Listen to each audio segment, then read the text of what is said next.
Vamos dar uma olhada então no condicionamento respondente ou pavloviano. Agora a gente está começando a entrar mais no território da ontogenética, porque o condicionamento, como a gente já viu, ele é aprendizagem. Para estudar análise experimental do comportamento, queria deixar a indicação desse livro do Holland e do Skinner, que ele é baseado em instrução programada, então você vai escrevendo as respostas e tem o gabarito para você ir conferindo. É bem interessante e é uma sistematização incrível desses temas. Bom, como eu tinha falado do raciocínio experimental, eu pensei em trazer isso agora, que é o seguinte: a partir disso aqui que eu vou falar, é importante você fazer um exercício de pensar em termos de caixa operante. Ou seja, tudo que tem nesse curso, todos os conceitos e processos podem ser demonstrados ou simulados experimentalmente. Se você tiver uma caixa dessa e um rato, então eu quero que você se faça essa pergunta, né? Para tudo que a gente estiver vendo. Como que eu poderia demonstrar isso experimentalmente?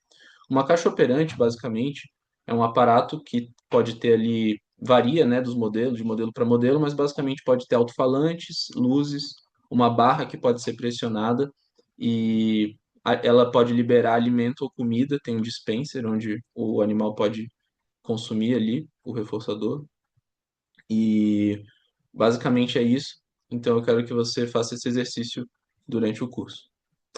Só para retomar aqui, recapitular na aula passada, a gente viu o reflexo incondicionado, então certos estímulos, eles eliciam certas respostas incondicionadas. Isso é herdado, isso não é aprendido durante a história do organismo, então vem de fábrica. Por exemplo, barulho alto elicia sobressalto, essa resposta, né, de dar um pulo, e medo. Isso aí é um reflexo, é incondicionado, o rato não precisa aprender a responder assim, vem de fábrica. Só que na natureza, no ambiente, os estímulos eles costumam vir pareados, né? Eu coloquei aqui a imagem de um raio, então para um recém-nascido, um raio, só a luz do raio ali, ela é um estímulo meio assim, ele nunca viu aquilo antes, é meio inédito. Não diria que é neutro, mas ele é inédito. Só que depois do raio vem um barulho alto, que é o trovão.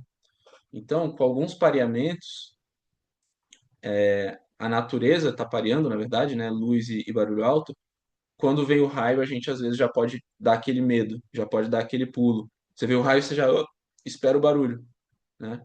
Isso acontece porque sistematicamente no ambiente esses estímulos estão pareados. E aí o que acontece? Certos organismos, os animais em geral, né? Eles adquiriram a capacidade de ficar sensíveis a esse tipo de pareamento entre estímulos, estímulo e estímulo. Isso configurou como uma vantagem evolutiva e foi algo que surgiu durante o curso da evolução. Então agora eu vou passar alguns barulhos e eu quero que você sinta, né? Fique atento, atenta, perceba o que que você sente quando ouve.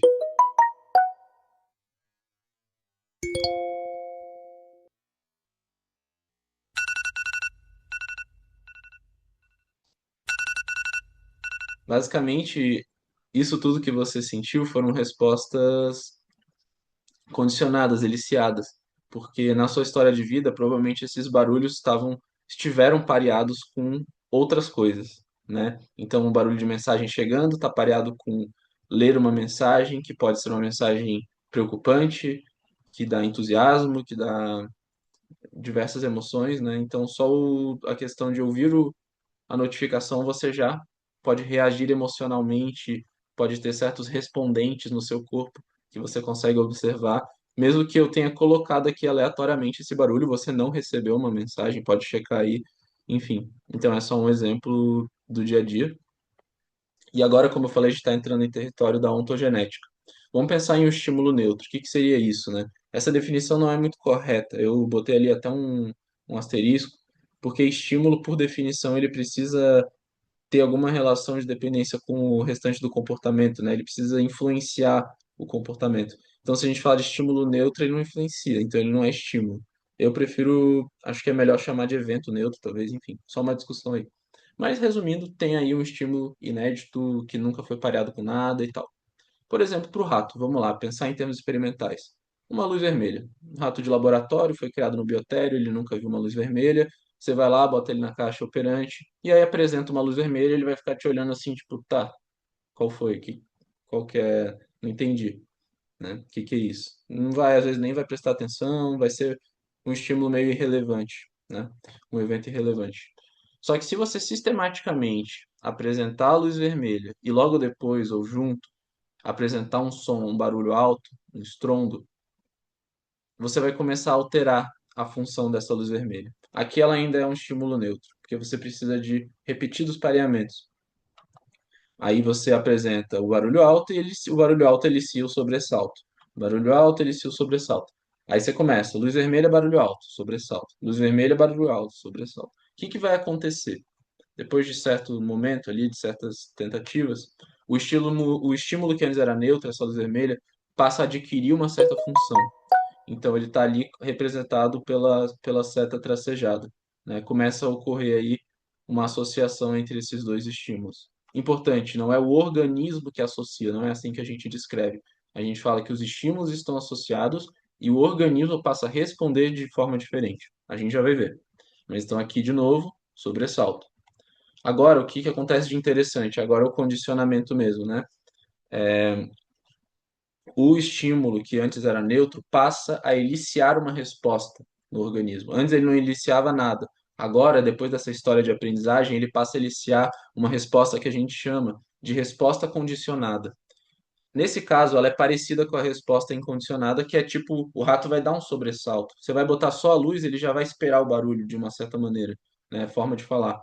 Mas você vai colocar a luz e a luz vai eliciar uma resposta condicionada de talvez uma ansiedade, um medo ali no rato, um sobressalto um pouco mais leve, mas ele vai ficar, entre várias aspas, pensando, pô, sempre a luz veio antes do barulho, ou junto com o barulho. Então, se a luz vier, vai vir barulho. Então, ele vai esperar o barulho, entre muitas aspas de novo. Tem que tomar cuidado, eu estou falando entre muitas aspas, porque a experimental é bem cri-cri com terminologia. Então, tipo, a maneira que você explica as coisas é bem importante, tá? Só estou tentando fazer aqui de uma forma didática. Mas então, indo direto ao ponto, o que que acontece? Algo curioso é que essas respostas condicionadas, elas não são idênticas às respostas incondicionadas. Em alguns casos, elas podem ser até opostas. Por exemplo, no caso de uso de drogas. Algumas drogas são estimulantes. E aí os cientistas foram descobrindo que ver a droga ali, preparar a droga, seja qual for, né? Uma droga, se ela for estimulante, gera respostas condicionadas no organismo que são o oposto. Então, são respostas de, por exemplo, se é estimulante, ela aumentaria o batimento cardíaco. O organismo, quando ele vai tomar a droga um pouco antes, o corpo dele reage de forma condicionada, abaixando os batimentos e tal, como se ele estivesse preparando para receber a substância, como se o corpo tivesse aprendido a antecipar a substância estimulante. Então, tem que tomar cuidado, porque o estímulo condicionado ele não tem a mesma função do estímulo incondicionado. Ele passa a adquirir uma função eliciadora, mas não é eliciadora da mesma resposta. Eu espero que tenha ficado claro isso, mas é um detalhe que pode ser uma pegadinha, né, nesse caso. Enfim, colocando numa anotação um pouco mais técnica, antes do condicionamento a gente tinha aqui o S linha, que é Unconditioned Stimulus, que é o estímulo incondicionado que elicia, né? Uma unconditional response, uma resposta incondicionada, linha. Eu botei linha só para representar. E a gente tinha um estímulo S2 linha, que era um estímulo neutro. Depois do condicionamento, a gente tem essa anotação aqui. Então, o estímulo incondicionado ainda passaria a eliciar a resposta incondicionada, só que agora o estímulo que antes era neutro passa a eliciar uma resposta condicionada. Beleza? Próxima aula, vamos falar de comportamento operante, também vamos falar depois de contingência e contiguidade e segue o baile. Obrigado.